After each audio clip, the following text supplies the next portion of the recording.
The Alpins method, developed by Australian ophthalmologist Noel Alpins, is a system to plan and analyze the results of refractive surgical procedures, such as laser in situ keratomelia, LASIK. The Alpins method is also used to plan cataract/toric intraocular lens, IOL, surgical procedures. Introduced in 1993, it has been used in some research studies of LASIK. In 2006, the American National Standards Institute, ANSI, published guidelines based on the Alpins method, designed to help manufacturers demonstrate the efficacy of refractive surgical lasers. The Alpins method uses vector mathematics to determine a goal for astigmatism correction and analyze factors involved if treatment fails to reach that goal. The method can also be used to refine surgical techniques or correct laser settings in future procedures. The Alpins method is one of the more sophisticated approaches in analyzing surgical results. Background: in the early 1990s, astigmatism analysis and treatment applied to laser modalities was inconsistent, and did not assess the success of the results or the extent to which surgical goals had been achieved. The advent of excimer laser technology, e.g., laser-assisted in situ keratomelia, or LASIK, also introduced a conundrum between incisional and ablation techniques. Specifically, should treatment be planned according to refractive cylinder values as introduced with laser refractive surgery, or corneal astigmatism parameters as had been customary with incisional surgery? In providing a coherent basis for reporting astigmatism results, the Alpins method became the standard in the major ophthalmology journals, accepted worldwide for studies that include refraction and corneal astigmatism measurements. The method provides a consistent, logical approach to quantifying and comparing the success of various refractive surgical procedures, and refining/planning surgery to achieve even better results, both in individuals and groups of individuals receiving refractive surgery. Basics: the Alpins method determines a treatment path and defined astigmatic target that in many instances is not zero, although prior to the Alpins method zero had been a nearly unanimous, but unachievable, preference. Golf analogy: the Alpins method of astigmatism analysis has many parallels to the game of golf. A golf putt is a vector, possessing magnitude, length, and axis, direction. The intended putt, the path from the ball to the hole, corresponds to Alpins' target-induced astigmatism vector, TIA, which is the astigmatic change, by magnitude and axis, the surgeon intends to induce in order to correct the patient's pre-existing astigmatism to the derived or calculated target.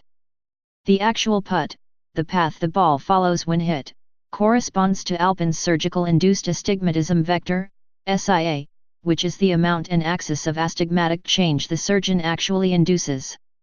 If the golfer misses the cup, the difference vector, DV, corresponds to the second putt, that is, a putt, by magnitude and axis, that would allow the golfer to hit the cup, the surgeon to completely correct, on a second attempt. Indices generated. The diagram superimposed on the golf putt image corresponds to a double-angle vector diagram, DAVD, which allows calculations using rectangular, Cartesian, coordinates. Vectors can only be calculated, they cannot be measured like astigmatism. Line 1 in the diagram represents a patient's preoperative astigmatism by magnitude, length of the line, and axis, which in a DAVD is twice the patient's measured axis of preoperative astigmatism. Line 2 represents the target astigmatism, that is, the magnitude and axis of the correction the surgeon would like to achieve. Line 3 represents the achieved astigmatism, that is, the magnitude and axis of the postoperative astigmatism. The TIA, SIA, and DV and their various relationships generate the following indices, which comprise the essence of the Alpins method. Correction index, CI, the ratio of the SIA to the TIA, what the surgery actually induced versus what the surgery was meant to induce. The CI is preferably 1, it is greater than 1 if an overcorrection occurs and less than 1 if there is an undercorrection. The CI is calculated by dividing the SIA, actual effect, by the TIA, target effect. Coefficient of adjustment, CA, the inverse of the CI, the CA quantifies the modification needed to the initial surgery plan to have achieved a CI of 1, the ideal correction. If the surgeon achieves an overcorrection, for example, the CA might be 0.9, indicating that the surgeon should have selected a correction 90% of what was actually selected. The CA can be used to refine nomograms for future procedures. Magnitude of error, MOFE, the intended correction minus the actual correction in diopters. Angle of error, AE, the angle described by the vectors of the intended correction versus the achieved correction, SIA minus TIA.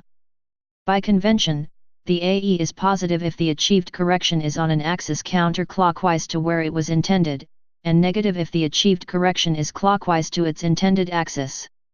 Index of success, IOS.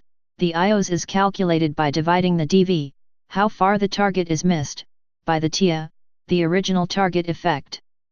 The IOS is a relative measure of success, that is, if golfer John attempts a long putt and golfer Bob a shorter one, and each ends up the same distance from the cup, John's putt can be considered more successful because he had the longer initial putt and a lower IOS, 0 being perfect.